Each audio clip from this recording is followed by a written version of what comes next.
Bonsoir, dans cette vidéo, on va terminer la dernière séance du deuxième cours, l'extraction, la séparation et l'identification des espèces chimiques. La vidéo précédente, ou la séance précédente, on a vu l'analyse chromatographique. Donc, on va parler des techniques de séparation et d'identification. Parmi ces techniques, on a vu l'analyse chromatographique.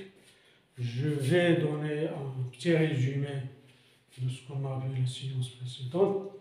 L'analyse chromatographique sur couche mince, CCM.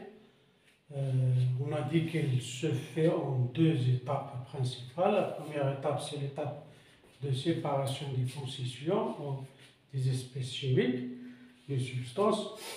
Pour faire cela, on a besoin d'une plaque et d'un bécher contient d'un solvant organique ou plusieurs solvants, ce qu'on appelle les liants. La plaque, c'est une plaque en général en plastique ou en aluminium, couverte d'une couche de silice. Donc, on va tracer en ligne à proximité de l'extrémité basse de plaque, environ 1 cm, on trace une ligne. On pose une goutte de substance qu'on veut analyser et on pose la plaque verticalement dans le bécher qui contient les liants. Tout en faisant attention de ne pas tremper la goutte qu'on a posée de substance dans les liants. Donc, c'est ça la préparation pour faire la séparation des constitutions de la substance chimique. Après les liants, ou bien la couche de silice va absorber les liants, l'absorption de les liants va prendre avec lui les constituants de la goutte, c'est-à-dire les constituants de la substance. Donc, les substitutions de la goutte vont migrer avec les liants vers le haut de la plaque. On s'arrête quand le front de l'éliant arrive à la proximité de l'extrémité haute de la plaque. En retirant la plaque de la bécher, en général, les taches des substances chimiques sont invisibles, donc on va procéder à une autre étape, c'est la révélation des espèces chimiques, la révélation des taches. La révélation se fait de plusieurs façons. On expose la plaque aux rayons ultraviolets, on expose la plaque à la vapeur d'iode I2, ou bien on trempe la plaque dans une solution de permanganate de potassium. Donc le résultat obtenu après révélation, nommé le chromatogramme. C'est-à-dire le chromatogramme, la plaque avec les taches. On a des taches ici, 3, 2, 4, ça dépend en constitution de la substance, de la goutte qu'on a posée au début de préparation de cette technique. Donc après, on va passer à la deuxième étape, c'est l'étape d'exploitation de ce chromatogramme.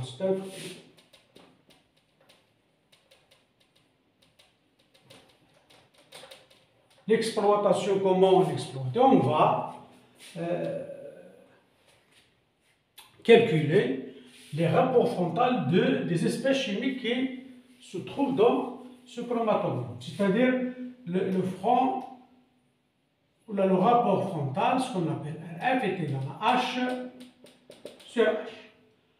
H, c'est la hauteur de l'espèce chimique et le grand H, c'est la distance entre la ligne de dépôt,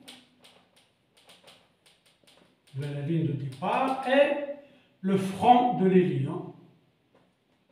Le front de l'éliant. Donc après le calcul de rapport frontal des espèces chimiques qu'on a, on fait la comparaison avec les valeurs de référence et on va faire le bilan de constitution de cette substance. C'est-à-dire quelles sont les espèces chimiques qui contiennent cette substance chimique. Donc c'est en résumé la technique de l'analyse chromatographique sur une couche lisse. C'est la deuxième technique, ou la deuxième méthode pour identifier les espèces chimiques. On exploite les caractéristiques physiques des espèces chimiques. L'exploitation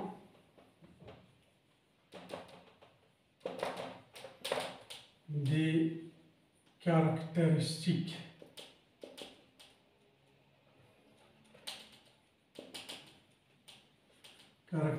physiques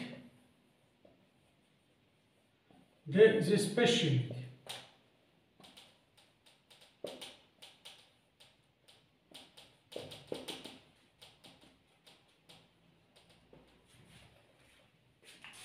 Donc la deuxième technique simple qu'on peut utiliser pour identifier les espèces chimiques, c'est l'exploitation des caractéristiques physiques des espèces chimiques.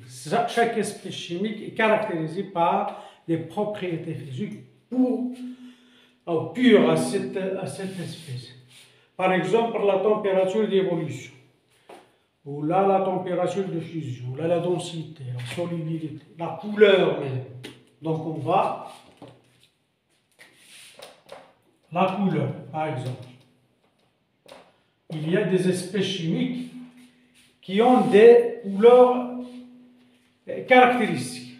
Par exemple, quand on parle de permanganate de potassium, la couleur a une couleur violette. Quand on parle d'une solution où il y a des ions Ce2+, c'est-à-dire des ions de cuivre 2, automatiquement on pense à la couleur bleue. Donc il y a des espèces chimiques qui ont des couleurs spécifiques. Mais dans des cas, cette caractéristique est insuffisante pour révéler ou bien pour identifier l'espèce chimique. On a la température d'évolution. La température d'évolution.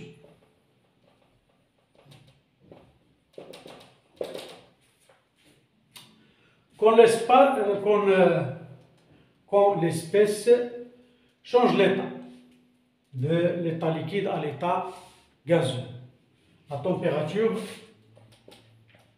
d'évolution, chaque élément, chaque espèce chimique a une température d'évolution. Par exemple, quand on parle d'eau pure, la température d'évolution d'eau, c'est 100 degrés Celsius. Donc, c'est une caractéristique de l'eau pure. C'est-à-dire T d'évolution de l'eau, comme exemple, et l'eau pure, bien sûr, est 100 degrés Celsius. On peut parler de la température de fusion. La température de fusion, c'est quand le corps change l'état de solide à l'état liquide, c'est-à-dire TF.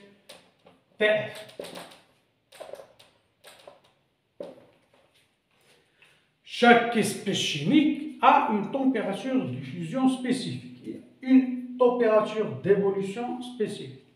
Par exemple, puisqu'on parle d'eau, la température de fusion de la glace, c'est l'eau à l'état solide, est égale à 0 degré Celsius. C'est une caractéristique de la glace, de l'eau à l'état solide. Donc, elle passe de l'état solide, on change l'état de solide au liquide, quand la température est de 0 degré Celsius. Bien sûr, à la pression normale. Si on change la pression, ces caractéristiques changent. Donc à la pression normale, ça se connaît. Les caractéristiques physiques, ou autre caractéristique physique, c'est la densité. La densité D. La densité est égale à ρ sur ρ0.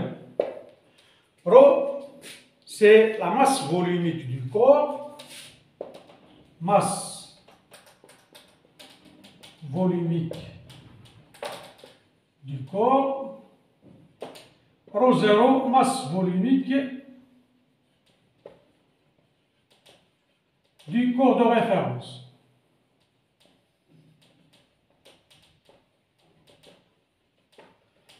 Corps de référence, c'est-à-dire si le corps est solide ou bien liquide, on parle, le corps de référence c'est l'eau.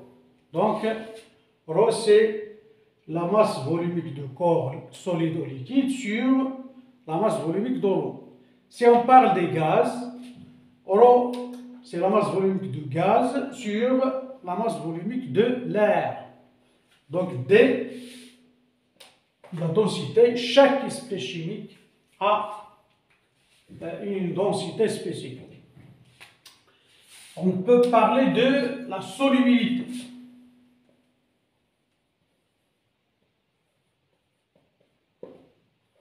La solubilité dans l'eau d'une espèce chimique, c'est la masse maximale qui peut vendre. La masse maximale de cette espèce chimique pouvant être dissoute dans 1 litre d'eau.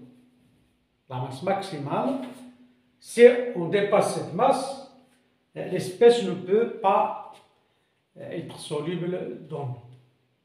C'est-à-dire elle reste dans son état solide ou liquide, ça dépend aux espèces connues. L'exemple que vous avez déjà vu, c'est la solubilité de sel dans l'eau est de 360 grammes par litre, dans les conditions normales, bien sûr, de température et de la pression. C'est-à-dire, 300 grammes, c'est la masse maximale du sel qui peut être dissous totalement dans 1 litre d'eau. Si on dépasse cette valeur 361 grammes, elle va rester 1 gramme à l'état initial, à l'état solide. Donc on va obtenir finalement un mélangement hétérogène. 360 grammes dans 1 litre, elle va dissoudre totalement. Donc c'est la dernière paragraphe de notre cours, l'extraction, séparation et identification des espèces chimiques. On se verra dans une autre séance et un autre cours, soit de physique, soit de chimie. Au revoir. On se verra très bientôt. Merci pour votre attention.